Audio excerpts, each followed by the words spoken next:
Hey guys, so this is how you're going to fix the boost post problem in Instagram. First, make sure that your account is set up as either a business or creator account because boosting posts isn't available for personal accounts. You can check this in settings under account. So in order for you to go there, all you have to do is to click on your profile icon at the bottom right corner of your screen and then click on the horizontal lines at the top right corner. And then all you have to do is you're going to scroll down until you find the For Professionals section. And then from here, you're just going to click on Account Type and Tools.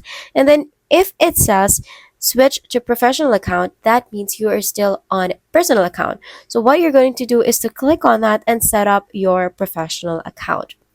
Next is to ensure your Instagram is linked to a Facebook page. So in order for you to do that, you have to go to Account Center. So just go back to Settings Activity and then go to Account Center at the very top. And then from here, what you're going to do is to connect the correct page. Without this, the boost post option won't work. Lastly, update your Instagram app to the latest version and try again. If the issue continues, try logging out and back in or reinstalling the app. And that's it. That is how you fix the boost post problem in Instagram. If you found this video helpful, please don't forget to like the video and subscribe to the channel.